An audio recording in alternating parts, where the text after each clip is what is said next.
우리 하나님의 말씀 같이 보겠습니다. 은혜 받으실 하나님의 말씀은 룻기 3장 1절에서 5절 말씀을 찾으시고, 네, 하나님의 말씀 같이 우리 읽도록 하겠습니다. 룻기 3장 1절에서 5절입니다. 룻의 시어머니 나오미가 그에게 이르되, 내 딸아, 내가 너를 위하여 안식할 곳을 구하여 너를 복되게 하여야 하지 않겠느냐? 내가 함께하던 하녀들을 둔 보아스는 우리의 친족이 아니냐? 보라, 그가 오늘 밤에 타작마당에서 보리를 까불리라. 그런즉 너는 목욕하고 기름을 바르고 의복을 입고 타작마당에 내려가서 그 사람이 먹고 마시기를 다하기까지는 그에게 보이지 말고, 그가 누울 때에 너는 그가 눕는 곳을 알았다가 들어가서 그의 발치 이불을 들고 거기 누우라. 그가 내 할 일을 내게 알게 하리라 하니. 같이 읽습니다. 룻이 시어머니에게 이르되, 어머니의 말씀대로 내가 다 행하리이다 하니라. 아멘. 우리 옆에 분들, 앞뒤 분들 보시고 또 우리 반갑게 우리 인사 나누시겠습니다. 잘 오셨습니다. 은혜 많이 받으세요. 네, 안녕하세요. 반갑습니다. 요즘 이렇게 얼굴을 좀 피고 살아가는 게 좀 쉽지 않은 것 같습니다. 이제 근심이 또 수심이 이 얼굴에 걱정이 오만 가지 걱정들이 이 얼굴에 다 마스크로 한 3분의 1을 가렸지만 그럼에도 불구하고 그게 좀 이제 느껴지는 거죠. 힘들고 어려운 나날들을 요즘 지내고 있지만 그래도 하나님의 은혜로 살아가는 우리들이니 우리가 그 어렵고 힘든 분들을 위해서 손을 뻗어서 손을 잡아주실 수 있기를 바랍니다. 길을 가다가 구덩이에 빠져 있는 사람이 있으면 모른 척하고 지나가는 게 요즘 현대인들의 모습이죠. 이기적이죠. 개인주의 성향이 너무 짙습니다. 때로는 교회 안의 성도들도 나만 신앙생활 잘하면 돼, 나만 은혜 가운데 거하면 돼, 내 가정만, 내 교회만 이렇게 생각하는 경향이 좀 짙다고 합니다. 이왕이면 구덩이에 누군가 빠져 있으면 그 사람들에게 힘내라고 얘기해 주시고, 좀 더 힘을 쓰실 수 있다면 손 잡아서 끌어올려 주시고, 조금 더 우리가 힘이 남아 있다면 구덩이에 들어가서 그분을 밀어 끌어올려 주시고 우리가 점프해서 나오면 되지 않겠습니까? 이 구덩이에 빠져 있는 사람은요, 절망과 탈진에 이르러서 힘내서 나올 수가 없는 거지요. 우리 믿음의 사람들이, 은혜 받은 우리가 이왕이면 주변을 돌아볼 수 있기를 부탁을 드립니다. 참 어렵고 힘든 분들이 우리 주변에 있어요. 어떤 나라가 지금 전쟁 중에 참 힘들게 보내죠. 또 어저께인가요? 또 산불이 나가지고 우리나라도 곳곳에 많은 분들이 좀 어려워하고 큰 날벼락 같은 일들을 경험하고 있습니다. 그러한 일들을 봤을 때 팔짱 끼고 구경만 하는 게 아니고 보다 좀 더 적극적으로, 보다 더 능동적으로 그분들을 위해서 우리가 할 수 있는 게 뭘까? 물론 기도겠지요. 첫째가 기도겠지요. 또 행동하는 게 좀 필요할 겁니다. 그들을 위해서 뭔가 우리가 해야 되지 않겠습니까? 요즘 가끔 이런 말씀을 몇 번 드리네요. 제가 지금 앞에 서 있습니다. 제가 말씀을 전하기 위해서 서 있는데 제가 돌아다니면서 설교하는 것도 아니고 그 자리에서 서서 하기 때문에 제가 서 있는 이곳, 많은 땅을 차지하지는 않습니다. 그러면 제 주변에 이 땅, 불필요한 땅, 제가 서 있을 때는 불필요하거든요. 이 땅은 없어도 되거든요.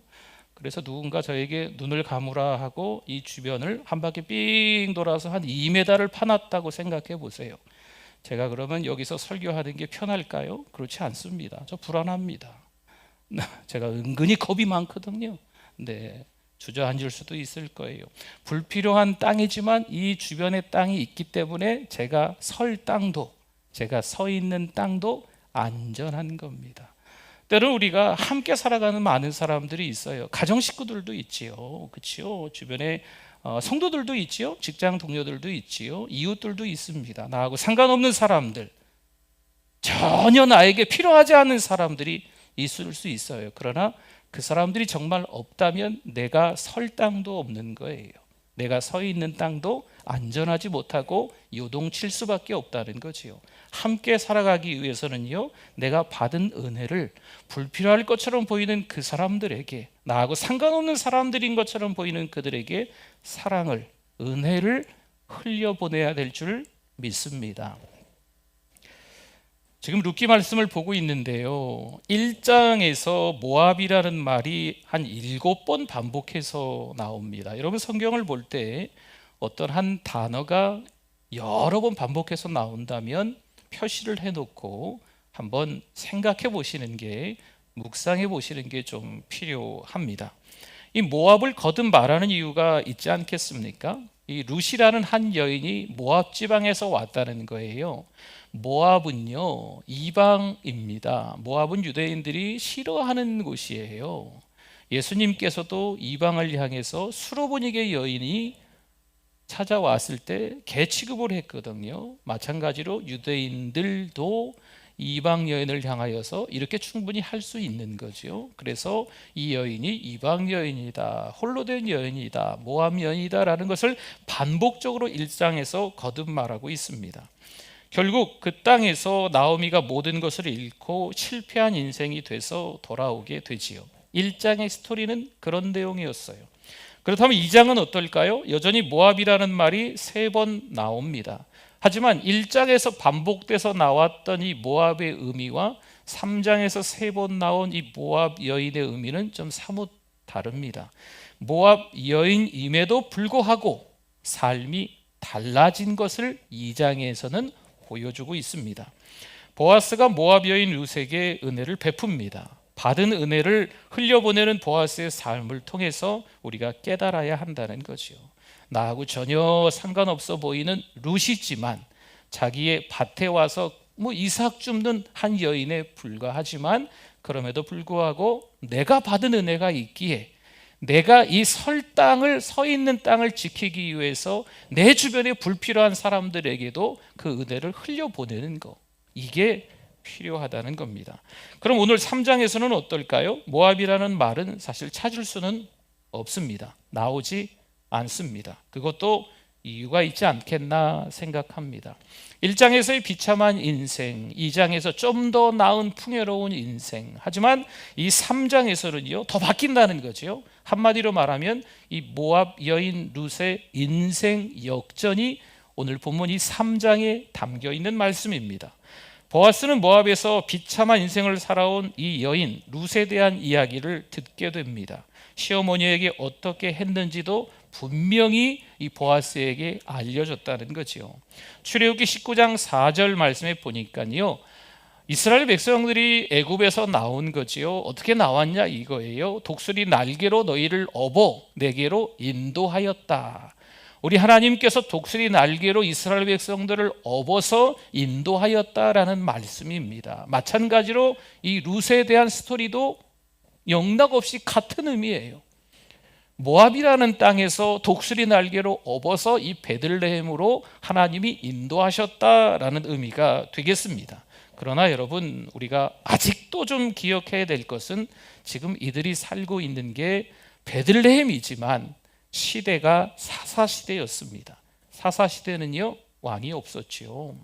각자 자기의 소견에 옳은 대로 행했던 이 사사시대를 요즘에 이 시대를 사사시대라고 할 정도로 영적으로 참 암울하고 자기밖에 모른다라는 것을 말하고 있습니다.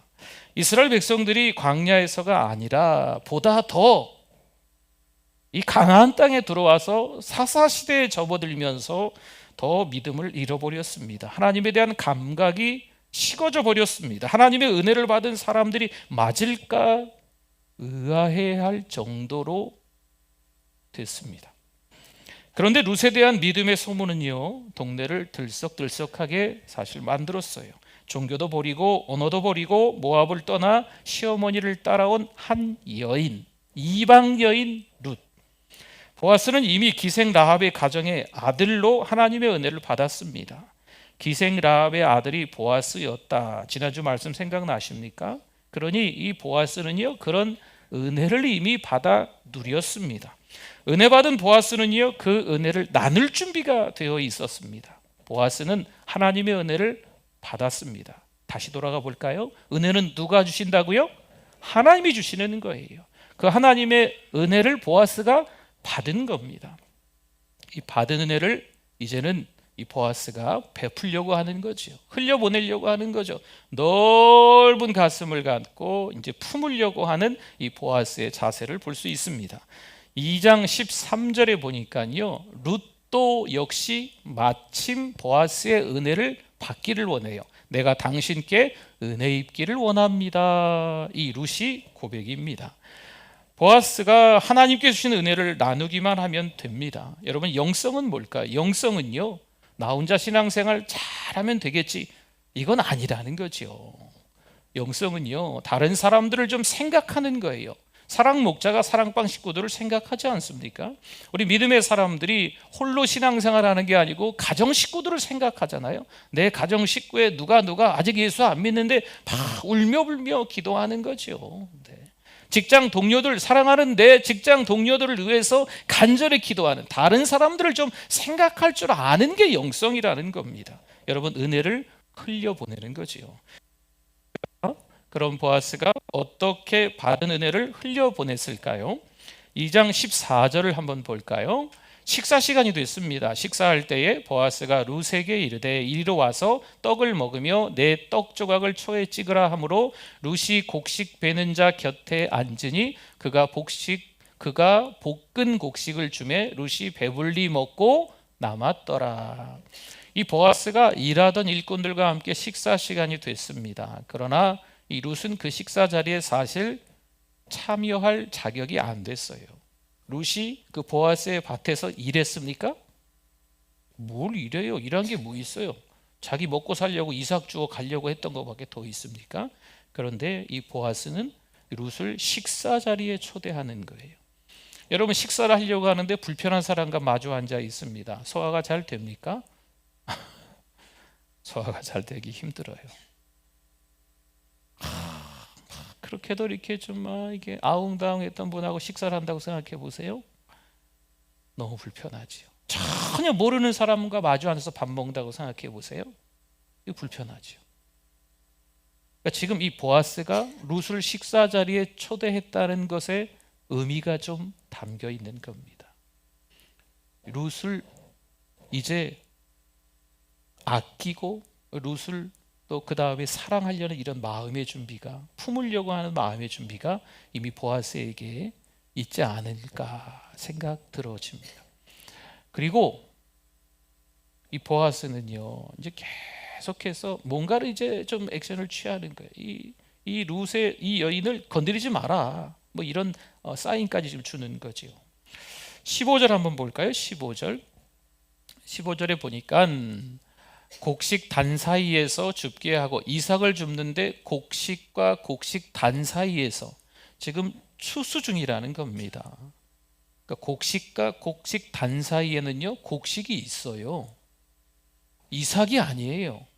네. 근데 그것을 줍게 하고 눈치 보지 않게끔 편하게 줍게, 책망하지 말아라. 그 다음 절 16절 한번 보세요.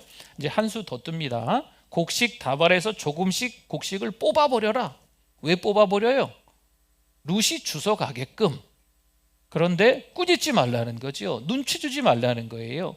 같이 밥상에서 식사한 네 사람이니까 너희들이 신경을 써라, 건드리지 말고 잘해줘라 라는 이야기가 되겠습니다. 얼마나 거뒀을까요? 17절을 한번 보세요. 얼마나 거뒀어요? 한 에바쯤, 뭐 14kg에서 한 23kg 정도, 보통은 20kg의 무게를 이야기를 한다고 합니다. 그래서 한 열흘 정도 어머니와 함께 실컷 먹고 배불리 남을 정도의 양이다라고 이야기를 합니다. 이게 참 대단하지요. 이 보아스가 룻에 대해서 이렇게 극진히 환대를 하고 있습니다. 1장에서 이 가정은 모압에서 실패한 인생을 살았습니다. 아주 비참하게, 좀 심하게 얘기하면 마치 그 탕자가 아버지께 돌아오는 것 마냥 거짓골이 다 돼서 베들레헴으로 돌아온 그런 형편없는 모습들. 뭐 좀 볕들 날이 있을까? 뭐 좀 나아질 만할까? 뭐 전혀 그렇게 보이지 않습니다. 하지만 2장에서는요, 배불리 먹고 남는 가정이 됩니다.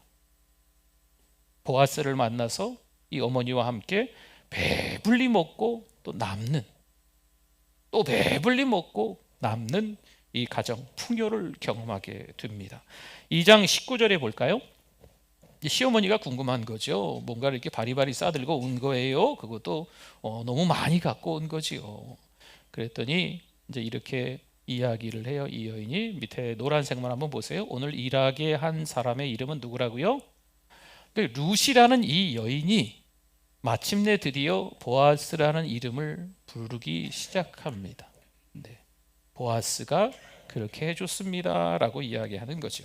그 다음 절 20절을 한번 볼까요? 이제 나오미가, 시어머니가 며느리에게 이야기하는 거예요. 그가 여호와로부터 복받기를 원하노라. 그가 살아있는 자와 죽은 자에게 은혜를 베풀기를 그치지 아니하도다 하고, 나오미가 또 그에게 이르되 그 사람은, 같이 읽어주십시오. 우리와 가까우니 우리 기업을 물을 자 중에 하나이니라 하니라. 아멘.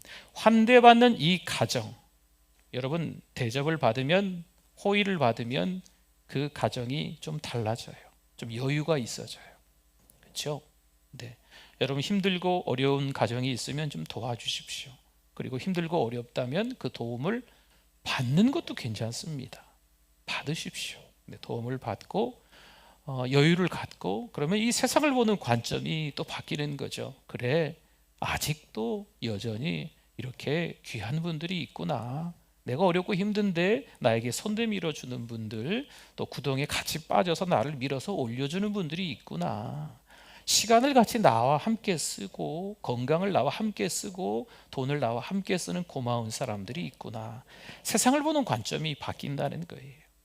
아이고 잘났어. 정말 그렇게 잘난 척하더니 어렵게 됐네. 그냥 호되게 그냥 환난을 겪어봐야 정신 차리지. 여러분, 이건 하나님께서 하시는 일이지 우리가 하는 말이 아닌 것 같아요. 그렇죠? 우리는 하나님이 주신 은혜가 크니까 그 은혜를 흘려보내는 거, 그럼 하나님이 알아서 하시죠. 그렇죠? 받은 은혜를 흘려보낸다는 것은요, 한 사람을 변화시켜 줍니다. 여러분, 여기서 기업물을 자가 나오죠. 히브리어로 고엘이라고 합니다. 우리 한번 같이 따라해 주시겠습니까? 고엘. 네, 고엘 제도, 고엘 사상 이렇게도 부르는데요. 레위기 25장 25절에 보니까요, 만일 내 형제가 가난하여 그의 기업 중에서 얼마를 팔았으면 그에게 가까운 기업물을 자가 와서 그의 형제가 판 것을 물을 것이요 라는 말씀이 여기 등장합니다. 여기서 기업물을 자가 고엘입니다. 그럼 고엘이 뭘까요? 이미 이제 하나님께서 가나안 땅에서 땅 분배를 통해서 땅을 받았잖아요. 근데 이제 살다 보니까 먹고 사는 게 힘든 거지요. 그래서 받은 땅을 팔아버릴 수밖에 없는 형편에 생긴 거예요. 그러면 기업물을 자가 대신 그 땅을 사서 그 원래 주인에게 돌려준다는 거예요. 이게 고엘 제도예요. 또한 너무 힘들다 보니까 자식을 종으로 팔거나 자기가 종으로 팔리는 경우도 있다는 거죠. 그러면 기업물을 자가 와서 돈 값을 지불하고 자식을 다시 그 가정에, 그 사람을 다시 몸값을 지불하고 그 가정에 돌려보내는 거죠. 자유인으로 해주는 거예요. 이게 기업물을 자가 하는 일입니다. 또 여인이 어쩌지 하다 보니까 자식을 낳지는 못하고 남편이 세상을 떠나간 거죠. 이 여인이 대를 잇지 못하는 거네요. 그래서 기업물을 자가 이 여인과 결혼을 하는 거예요. 그래서 자식을 낳고 대를 잇게끔 해주는 거죠. 이게 고엘 사상, 고엘 제도라고 합니다. 나오미는 룻에게 이야기하는 거죠. 보아스가 누구라고요? 기업물을 자라고 이야기를 합니다. 여러분, 그렇다면 우리 인생의 기업물을 자는 누구실까요? 평생 죄의 종 노릇하며 살 수밖에 없는데 주님께서 십자가에서 죽으시면서 우리를 살려주신 줄 믿습니다. 구속해 주셨다고 하죠. 대속해 주셨다고, 속량해 주셨다는 말을 씁니다. 여러분, 여기서 속량이라는 말은요, 종이었는데 이 종의 값을 대신 치러주는 거예요. 그리고 종의 증서를 받으셔서 이 증서를 찢어버리는 거죠. 그리고 그 종에게 이야기하는 거예요. 이젠 자유다 라고 이야기하는 게 속량이라는 뜻입니다. 그럼 우리에게 있어서 기업물을 자 고엘은 예수님이죠. 그렇죠? 2장 23절을 한번 볼까요? 이에 룻이 보아스의 소녀들에게 가까이 있어서 보리추수와 밀추수를 마치기까지 이삭을 주우며 그의 시어머니와 함께 거주하니라. 그의 시어머니와 함께 쭉 거주하는데 보리추수와 밀추수를 마치기까지 계속 배불리 먹고 남는 일들이 있는 거예요. 이게 한 6주에서 2달 정도로 보더라고요. 아마 우리 어르신들이 더 잘 아시겠죠. 이 기간이 한 2달여간 정도 되는 거예요. 2달여간 계속해서 배불리 먹고 남는 그런 은혜를 이 2장에서 누리는 거예요. 1장에서는 비참한 인생이었지만 2장에서는 풍요로운 삶을 그렇게 살게 되는 거죠. 시간이 얼마나 지났을까요? 3장에 들어가면서 한 여인이 바뀌기 시작합니다. 하나님의 은혜를 경험하면서 이 여인의 삶이 바뀌어요. 뭔가 수동적이고 회의적이고 부정적이고 좀 비관론적이고 절망하고 있던 이 나옴이라는 시어머니가 능동적으로 아주 적극적으로 바뀌게 됩니다. 1절 한번 볼까요? 룻의 시어머니 나오미가 그에게 이르되 내 딸아 며느리한테 이제 딸같이 생각하는 거죠. 내가 너를 위하여 안식할 곳을 구하여. 그러니까 지금 너무 무기력하게 살아서 오히려 이 딸이 어머니를 안식할 곳을 구해서 살게 해줬던 거예요. 근데 이제는 내가 내 딸 너에게 안식할 곳을 구해주겠다, 너를 복되게 하려 하지 않겠느냐라고 바뀐 거지요. 나오미는 보다 적극적으로 룻이 안식할 곳을 찾으려 하고 있습니다. 그래서 미리 이제 정보를 수집한 것 같아요. 누구에 대해서? 보아스에 대해서 정보를 수집하는 것 같아요. 보아스의 동선, 보아스가 어찌어찌 하는가, 이런 상황들을 알아봤던 것 같습니다. 우리가 앞으로 2달 동안 투게더 전도 축제를 할 예정에 있습니다. 우선 기도가 중요하겠죠. 그리고 아까 드렸던 그 종이에 이름들을 적는 겁니다. 아이고, 얼마나 많은 분들이 교회를 오실까, 거기까지는 생각하실 필요가 없습니다. 코로나 위기 때 이걸 해도 될까, 제가 그걸 고민했었어요. 그러나 이건 하나님이 우리에게 주신 명령입니다. 어떤 상황과 환경을 따지지 말고 영혼 사랑하는 구령의 열정이 우리 가운데 있어야 되는 거지요. 그래서 우리 가족들이 안 믿으면 가족들의 성함을 적으십시오. 때로는 함께 신앙생활 했던 분들이 오랫동안 교회에 안 보이면 그분들의 이름조차도 적으셔도 무방합니다. 여러분, 직장 동료, 이웃들의 이름도 적으시는 거죠. 그분들이 주께 돌아오기를 간절히 바라는 마음으로 기도하자고요. 아직 예수 믿지 못하는 그런 분들이 있으면 하나님 앞에 간절히 기도하는 거예요. 여러분, 기도가 능력인 줄 믿습니다. 기도가 살 길인 줄 믿습니다. 우리가 받은 은혜가 너무 크니까 우리가 그분들을 위해서 이름을 적고 기도를 하는 거지요. 받은 은혜를 흘려보내는 거예요. 마치 나오미가 룻을 보아스에게 결혼시키기 위해서 여러 정보를 알아본 것처럼 우리도 VIP 전도 대상자의 정보를 이제는 알아봐야만 합니다. 우연인 것처럼 보이지만 필연인 거지요. 좀 정보를 좀 알아봐서 자주 마주치기도 하시고, 섬김 주간이 되면 뭐 그렇게 비싼 건 아니지만 2, 3천 원짜리 사서 선물로 좀 고무장갑이라도 드리고 마스크라도 좀 하나 드리고 자꾸 사랑을 드리는 거죠. 받은 사랑이 너무 크기 때문에 뭐 김치 냉장고를 드리고 칼라 TV를 드리고, 이건 너무 크잖아요. 그러니까 그럼 부담되나 서로. 줄 것도 돈도 없고. 그러니까 작은 거라도 자꾸 받은 은혜가 크니까 작은 거라도 자꾸 나누는 거죠.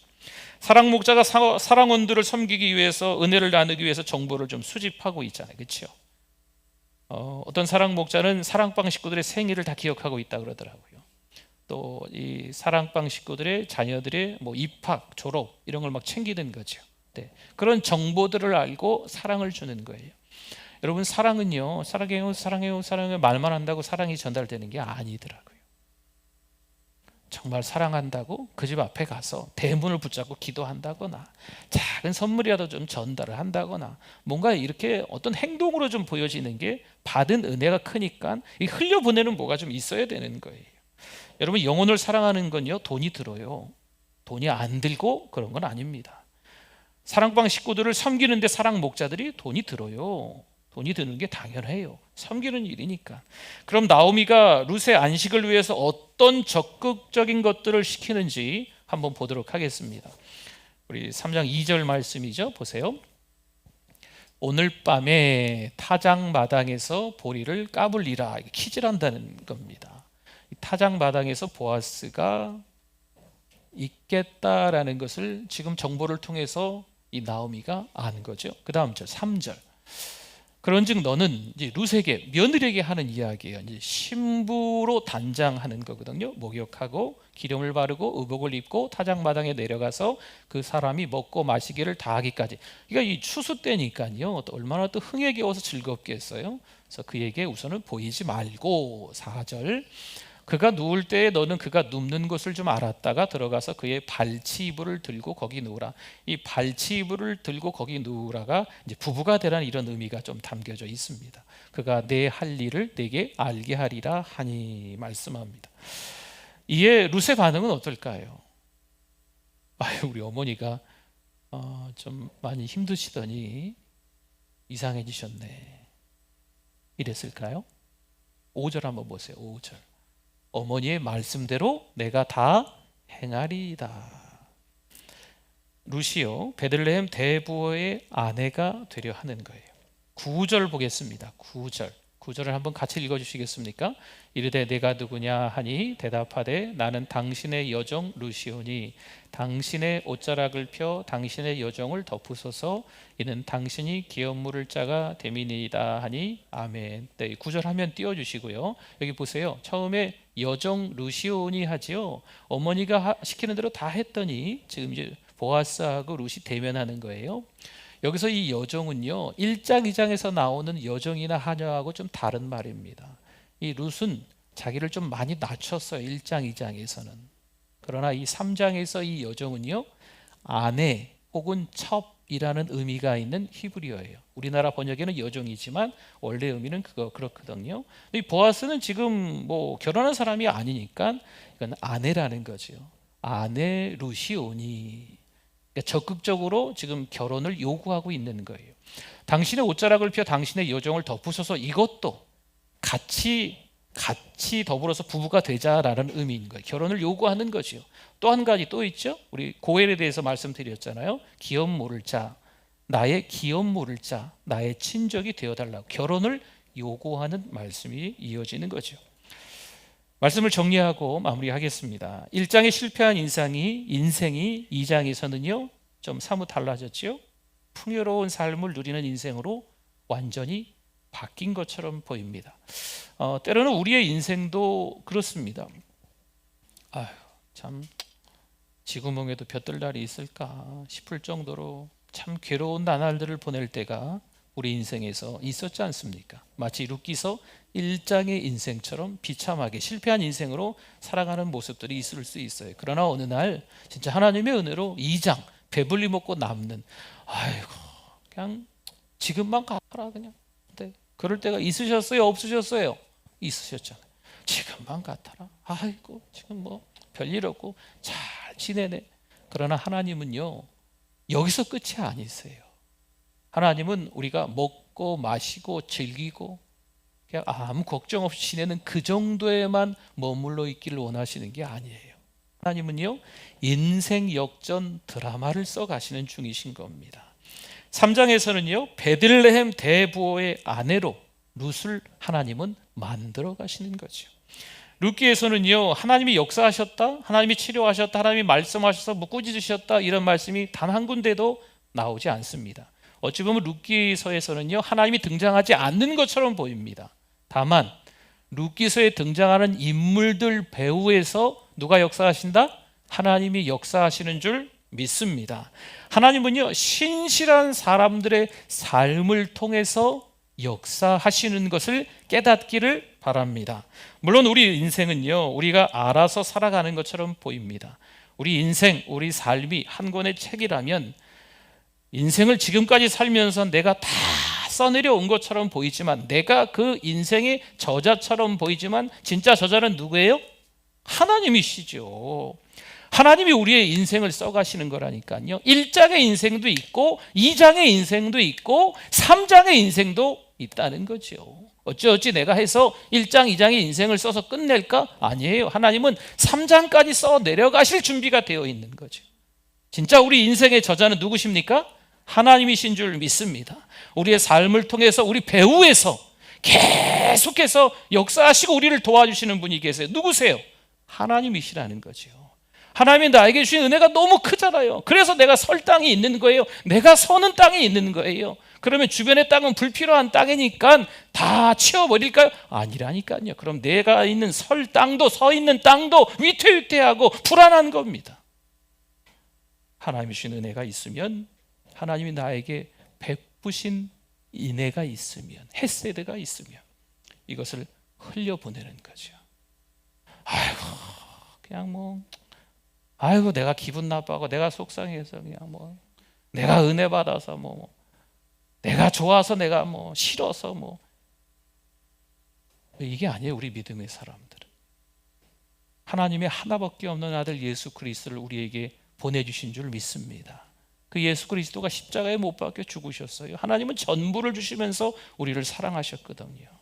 여러분 내 기분, 내 생각, 내 취향 너무 이런 거 따지지 마세요. 하나님이 주신 은혜가 너무 크니까 이 은혜를 시간을 같이 좀 쪼개서 쓰시고, 건강하시면 건강을 좀, 물질이 좀 있으시면 물질을 좀, 이걸 좀 흘려보내는 게 우리가 필요하다는 거죠. 여러분 어렵고 힘든 분들이 참 많이 생기셨어요. 뭐라 말할 수 없을 정도로 참 괴로운 나날들을 이 구덩이에 빠져서 절망의 늪에 빠져서 이 탈진 상태에 이르러서 이 스트레스에 견딜 수 없는 여러 가지 무슨 장애나 이 병들을 가지고 살아가는 사람들이 너무 많아졌습니다. 그 사람들에게 누가 필요할까요? 예수님이 필요하죠. 구세주이시지 않습니까? 할렐루야! 예수님이 구세주시잖아요. 그 예수님께서 우리에게 주신 은혜가 너무, 그 헤세드가 너무 크니까 우리도 한 주간 베풀면서 흘려보내면서 사실 수 있기를 축원합니다. 아멘. 하나님 아버지 감사합니다. 믿음으로 살아가는 우리들 되게 하여 주시옵소서. 정말 갈팡질팡하면서 어떻게 살아야 될까? 나의 미래가 어떻게 될까? 내가 전망하는 이 뜻대로 잘 될까? 이 걱정만 하고 살았는데 하나님 이것 말고 하나님 주신 은혜를 기억하면서 베풀면서 살아갈 수 있도록, 나누면서 살아갈 수 있도록, 은혜를 흘려보면서 살아갈 수 있도록 하나님 도와주시옵소서. 오늘 이 말씀이 모두가 함께 깨닫는 삶이 되어서 우리 가정 식구들을 돌아보며 또 우리 성도들을 돌아보며 이웃들을 돌아보며 직장 동료들, 이 민족을, 여러 다른 교회들도 돌아보면서 넉넉한 은혜로 살아가는 우리들 되게 하여 주시옵소서. 예수님의 이름으로 기도드립니다. 아멘.